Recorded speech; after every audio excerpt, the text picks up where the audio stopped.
the West Fork River, the Bitterroot, on May 25th, 2011. Record snowpacks and high water now are threatening to leave flood damage in many parts of Montana. Here in the West Fork, the power of the water is beginning to breach this beaver dam.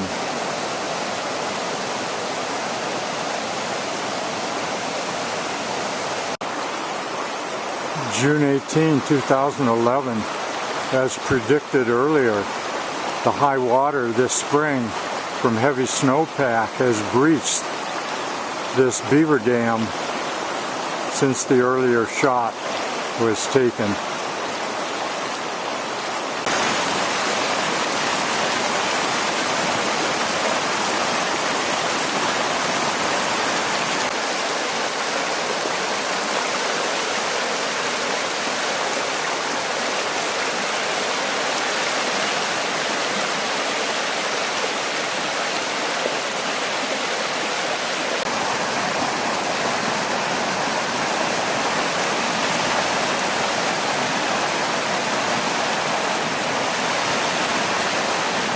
June 18, 2011, and the higher water has changed the look of this part of the West Fork of the Bitterroot River.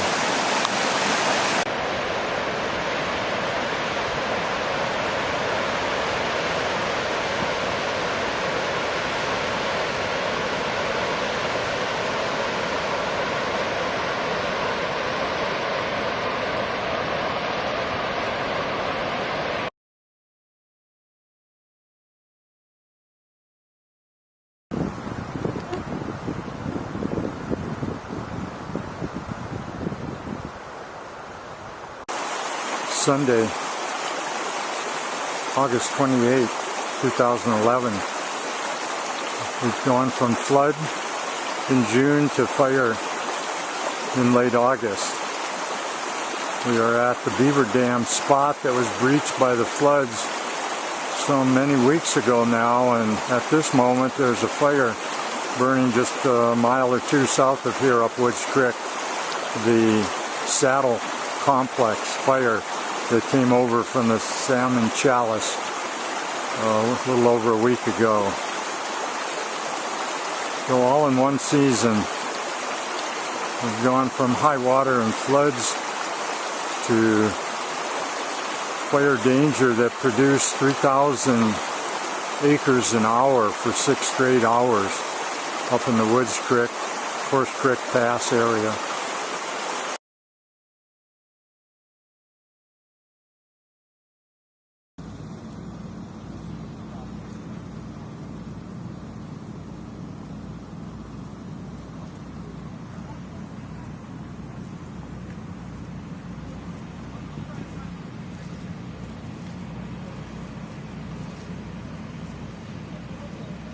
Kind of use a light touch with the landowners, so we weren't able to do much other than weed eat, but it's what they needed. These houses actually had a lot of pre-work done by the owners, so they're very proactive up in that area, and we'll follow through with the operations that we started yesterday with just sprinklers and pumps. Shane couldn't speak highly enough of the work that they were doing, and I think they got a little busy over there. They had quite a bit of initial attack. I hear they're putting a Type 2 team on what they call the assault fire. And so I suspect they're taking care of that kind of business. Dave Campbell, the ranger for West Fork, is back, and you'll get to meet him, I think, pretty soon. He was out backpacking in the Wind Rivers, and Chuck Oliver, the acting ranger, just texted him a picture of this big column when it was running to 18,000 acres and said, welcome home. And so he got out of the Wind Rivers and then picked up his text message and saw that day before yesterday, and he thought it was a joke. And so he got back yesterday afternoon, and we did spend some time with him, briefing him up a little bit, so I think he knows what's going on, and he'll be out here later on today and getting up to speed on the fire. I have a confession to make. This is day 3 for us, and I have not seen the fire. And so hopefully today is my opportunity to get out and look around a little bit and talk to some of the volunteers and the public Here's a panorama photograph of the burning that went on Monday, August 22nd, taken by the Lookout up at Lookout Mountain, showing a fantastic intensity of the burning of that fire with a deep, dark colored smoke. Little open flame on Douglas Fir tree along the road up to Horse Creek Pass. It's fun under there. Must be. Kind of burning going on down in the riparian zone. Sort of patchy and black and open flames and some areas of green vegetation that has been missed by this patchy burning in the more moist riparian zone.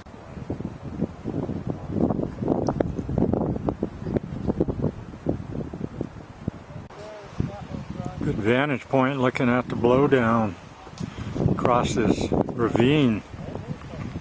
These trees lined up and going the whole length of the ravine from the road down with blowdown. Whatever it may be. Mm-hmm.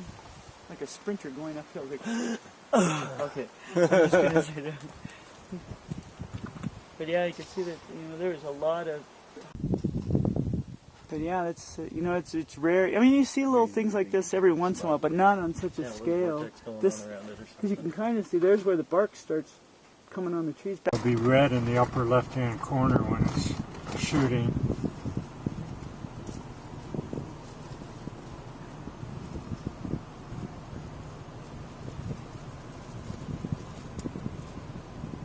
That green.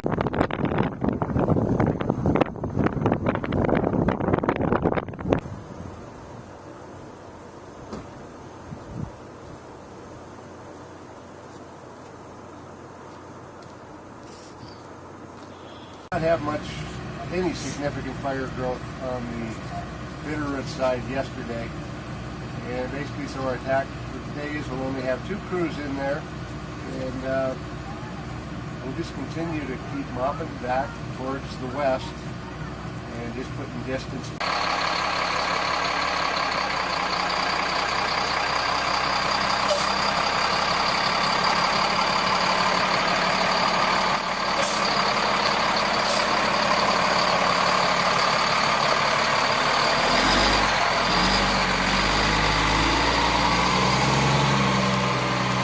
Insurance information are in it, not real helpful. Prescriptions are a big thing. Remember your prescriptions. And for people, check your prescriptions. Make sure if you're on the... I would tell you, it's lots of familiar faces in the audience. We've been here before, I think, a couple of times. I certainly have. One of the things that was reassuring to me when many of you may know I was on vacation when this happened, and when I got back into cell phone coverage after 5 days backpacking, the first text message was from my wife saying, "Welcome back." The next one was Chuck Oliver saying, "You're fired from my house." And I'm thinking, from your house? So then I quickly got up to speed, but I found out whose team was here. Diane was here. Lots of familiar faces, Risa, Mark, lots of these folks that I've worked with before, which gave me a lot of confidence, and I was really happy to hear that it was in unified command with Painted Rocks Fire District, probably, in my opinion, one of the most sophisticated fire districts in the valley. And so I was real pleased to see that they'd nested together, not unlike we did at Rombo just 4 years ago. So I appreciate very much the fire district being right there and ready to go, and we're really proud of our association with you, and we hope that we can give you all the information you need, and if there is some information you need that we can't provide, be sure and let us know, and we'll track that down somehow. So thanks for the hospitality. I urge you to do this, because this big run that we had here was because of an alignment of conditions coming from this direction, and the potential, not the promise, is that those conditions can align again. The temperatures will be a little bit lower on the predictions, so might not be quite the run, but that definitely runs it into our district. So and because of the way it runs across here, it's going to pinch things off in terms of, kind of isolate areas up Woods Creek, and certainly threaten the areas on what we call Alta South, which is the lower, from Hughes Creek south. So we have this gold line you see on here that follows this, is our stage 2 evacuation line.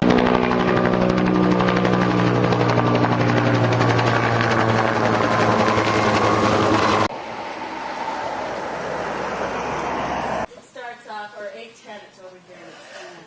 It's picking away on different days.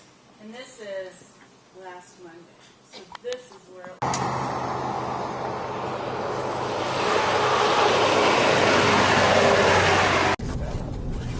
Beyond that. Oops, that was a torch there. 10 o'clock. Critical point in our history right now, and the impact of our forests is kind of the final hammer to the nail. So anyone who would like to participate in working with our county commission on what you deal with living in a forested area and how the values are important to you and what they are, please, I'm going to stick around. I'd like to be able to have you share with us, because we are under siege.